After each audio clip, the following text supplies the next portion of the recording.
এই মুহূর্তে নজর রাখবো ৯ নম্বর জঙ্গিপুর লোকসভা কেন্দ্র থেকে, কারণ ৯ নম্বর জঙ্গিপুর লোকসভা কেন্দ্রের তৃণমূল কংগ্রেসের প্রার্থী মাননীয় খলিলুর রহমান মহাশয় বিভিন্ন বিড়ি ফ্যাক্টরির মালিক এবং কর্মচারীদের সঙ্গে দেখা করে ভোটের আবেদন রাখলেন ৯ নম্বর জঙ্গিপুর লোকসভা কেন্দ্রের তৃণমূল কংগ্রেস প্রার্থী মাননীয় খলিলুর রহমান মহাশয়। আর সেই চিত্র সরাসরি দেখতে পাচ্ছেন সবার বার্তা ফেসবুক নিউজে।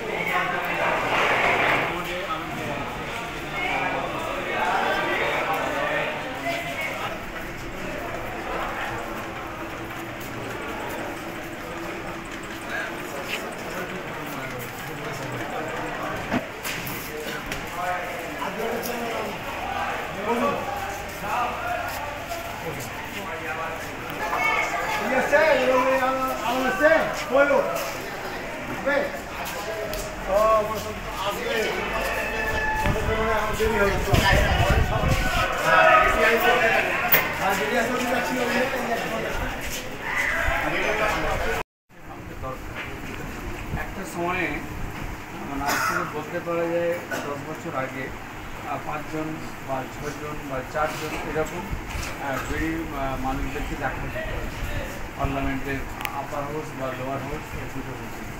দুজনকে দেখতে পেয়েছি। একজন আপনারা আপনাদের ভোটে নির্বাচিত হয়ে আমি যেমন আমাকে পাঠিয়েছেন, আমি একজন লোকসভাতে, আর রাজ্যসভা থেকে ছিল সিজে প্যাটেলের থেকে প্রফুল্ল, এই দুজনে।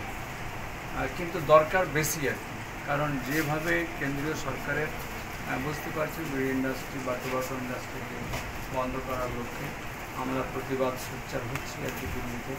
তো আর একটু বেশি থাকলে আরও ভালো হয়, কিন্তু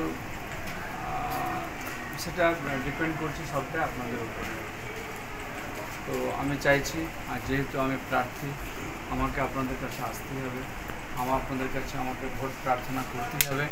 আপনারা আমাকে বিজয়ী বানিয়ে আপনারা আপনাদের যে অসমাপ্ত কাজ বা যেগুলো আমি এলাকার যেগুলো প্রয়োজনীয় কাজ আমি তুলে ধরেছি সেগুলোকে আমি করতে চাইছি, বা আমার যে মনের মধ্যে ঘুরছে যে এলাকায় স্বাস্থ্য এবং শিক্ষা, পিএসআই হাসপাতাল, পিএফের অফিস এবং গঙ্গা ভ্রমণ, তারাপুর হসপিটাল, বিড়ি শ্রমিক হাসপাতাল, এরকম যে উদ্দেশ্য লক্ষ্যগুলো আছে আমরা অনেকটাই ফাইল প্রসেসে তৈরি হয়েছে, এবং পিএফ অফিসে স্থানান্তর হোক বা পিএসআই হসপিটালের ক্ষেত্রে হোক, এইসবগুলো আপনার ফাইল এগিয়ে গেছে।